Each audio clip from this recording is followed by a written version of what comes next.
Une partie du problème du mal est de savoir pourquoi Satan a tant de liberté pour nuire au monde, alors que Dieu a le droit et le pouvoir de le jeter dans la fosse.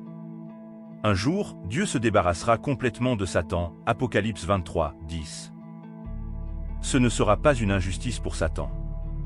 Il ne serait pas non plus injuste que Dieu le fasse aujourd'hui.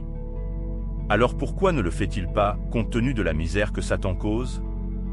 Satan rôde comme un lion dévorant pour détruire la foi, 1 Pierre 5, 8. Il rend les gens malades, Actes 10, 38. Il incite au péché, Luc 22, 3, 4. Il aveugle l'esprit des non-croyants, 2 Corinthiens 4, 4. Il emmène les gens en captivité pour faire sa volonté, 2 Timothée 2, 26. Il tue, Apocalypse 2, 10.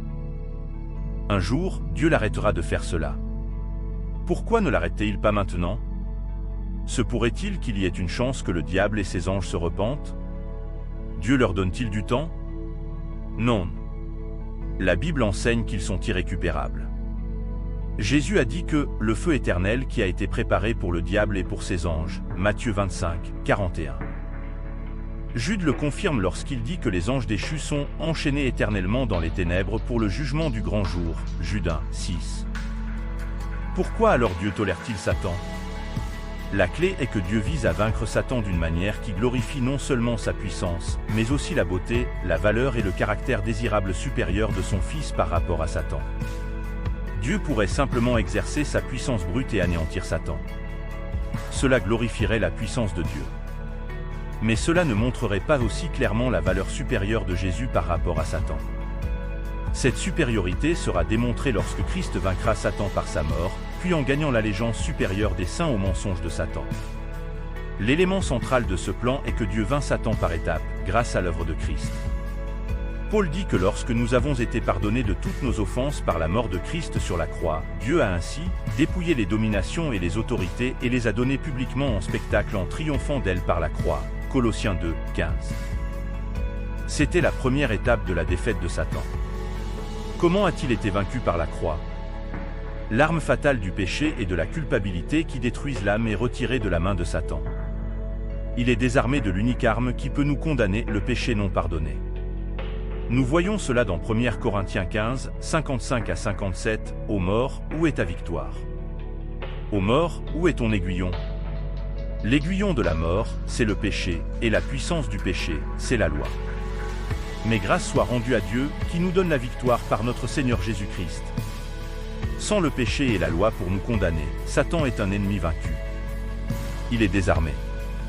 Christ a triomphé de lui, non pas encore en le jetant en enfer et en annulant son influence sur la terre, mais en le laissant vivre et regarder pendant que des millions de saints trouvent le pardon de leurs péchés et tournent le dos à Satan à cause de la plus grande gloire de Christ. C'est la deuxième étape de la défaite, la conversion des gens par la puissance de l'évangile de la croix. Jésus dit à Paul que sa mission auprès des non-juifs, afin que de leur ouvrir les yeux, pour qu'ils passent de la puissance de Satan à Dieu, Actes 26, 18.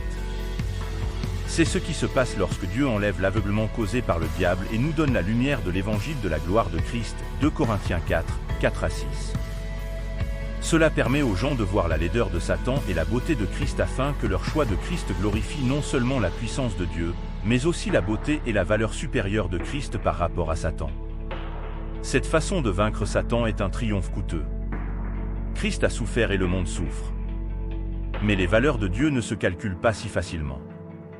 Si Christ éliminait tous les démons maintenant, ce qu'il pourrait faire, sa puissance pure serait considérée comme glorieuse, mais sa beauté et sa valeur supérieure ne brilleraient pas autant que lorsque le peuple de Dieu renonce aux promesses de Satan, fait confiance au sang et à la justice de Christ, et se réjouit de la plus grande gloire de Jésus sur Satan. Cela signifie que le fait de placer Christ au-dessus de toutes les promesses du péché et de Satan fait partie du triomphe que Dieu a conçu pour ce siècle. Prenez les armes. Réjouissez-vous dans le Fils de Dieu. Si vous avez apprécié la vidéo, n'hésitez pas à la aimer et à la partager. De plus, si vous avez des sujets que vous aimeriez voir abordés dans nos prochaines vidéos, n'hésitez pas à les mentionner dans les commentaires. Nous sommes toujours ouverts à vos suggestions et à répondre à vos questions. Merci de votre soutien et à bientôt.